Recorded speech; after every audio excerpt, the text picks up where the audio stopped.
See, it's almost like God allows Satan to accuse us to get us to identify where we are lacking dominion in our life, where we should be having full dominion. We have full authority in our life. However, there are times whereby lies that we have believed, unforgiveness, anything that's come about our past, things that we haven't taken responsibility for, that Satan has legal ground to mess around with us in. And we have to take that authority back. And so to encourage you, I would really take some time with God and ask him, what season is your spouse in? Ask him to reveal it to you. So if when they text you, they're cussing you out, they're drinking, they're yelling, God does not want you around that. He doesn't.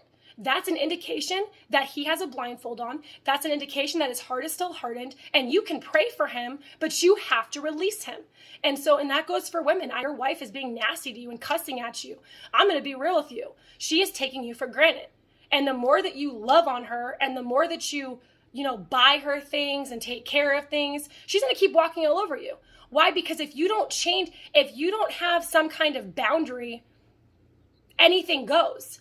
And that's not healthy. Even in a marriage, you have to have boundaries. And so there's certain things that, there's certain lines you don't cross. And so if some of these men out here, if you have a woman that is disrespecting you, that is cussing you out, that is doing really nasty, you've got to step back and you've got to let God heal their heart, because I was one of those women, okay? I used to have a nasty heart, and God had to step me back too. Just like my husband had a blindfold on, guess what, ladies? We had a blindfold on too, right? Because it takes two people to separate, to divorce. It takes two people. It takes two hardened hearts to cause God to be like, okay, we're going to separate you guys for a little bit because there's too much anger. There's too much of a hardened heart going on, and I can't work with that.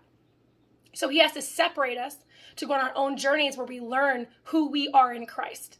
And as we learn who we are in Christ, God will bring us back together.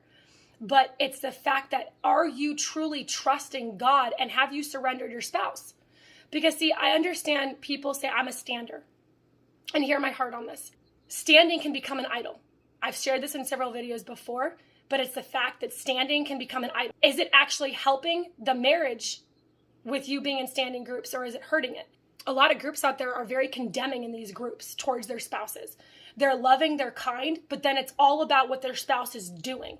So if your spouse is struggling with a condemning spirit, are you feeding that thing by talking on Facebook about everything your spouse is doing wrong? You're speaking it into existence. Is what you're saying about your spouse bringing life, or are you speaking death into your situation?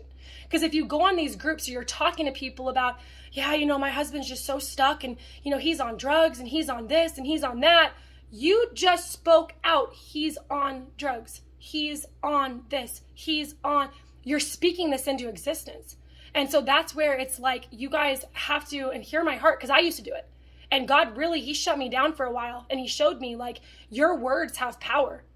Guys, our words have serious power, and every word you plant is a seed. God had me start saying about mine, my spouse just needs more time with God. That's what I would say, and that's where I would leave it.